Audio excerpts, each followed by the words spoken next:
সম্মানিত দর্শক মণ্ডলী, কঠিনভাবে খেপে গিয়েছেন ছাত্র সমাজ। প্রধানমন্ত্রীকে কঠিন অপমান করেছেন, পুলিশের সামনেই কঠিন হুঙ্কার দিয়েছেন।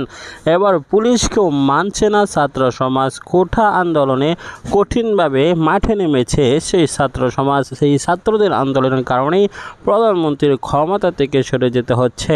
কঠিনভাবে সেই আন্দোলন পুলিশের সাথে সংঘর্ষ রূপ নিয়েছে। বিস্তারিত দেখতে সম্মানিত দর্শক মণ্ডলী, কোটা সংস্কার আন্দোলনে কঠিনভাবে খেপে গিয়েছেন বর্তমানে আলোচিত সেই কোঠা আন্দোলনে ছাত্র সমাজ এবার মাঠে নেমেছে আদা জল খেয়ে। কেননা পুলিশকেও মানছে না, কঠিনভাবে হুঙ্কার দিচ্ছেন, রাজপথ কাঁপিয়ে দিচ্ছেন এবং দফায় দফায় বারবার সংঘর্ষ হচ্ছে।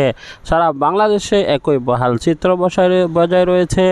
বর্তমানে কোটা সংস্কার আন্দোলনের দিকে তাকালে আমরা এক পর্যায়ে বলতে পারি যে বর্তমান সময়ের এই কোটা আন্দোলন 2018 সেই কোটা আন্দোলন থেকে ভয়ঙ্কর রূপ নিয়েছে।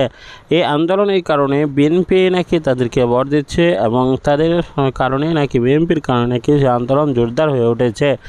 যদি আন্দোলন আরও ঘনীভূত হয় তাহলে অবশ্যই প্রধানমন্ত্রীকে একটি হিমশিম খেতে হবে এবং কি বাংলাদেশের সরকারের একটি চাপ সৃষ্টি হবে।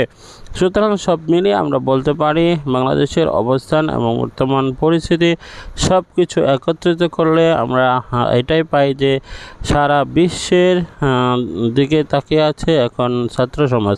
তারা আন্দোলনের মাধ্যমে সারা বিশ্বকে জানান দিতে চলেছে যে তারা কী দাবি, তারা কি চাচ্ছে এবং কি চায়। কোটা সংস্কার আন্দোলনের বিষয়ে আপনারা অবশ্যই কমেন্ট সেকশনে জানাবেন। ভিডিও ভালো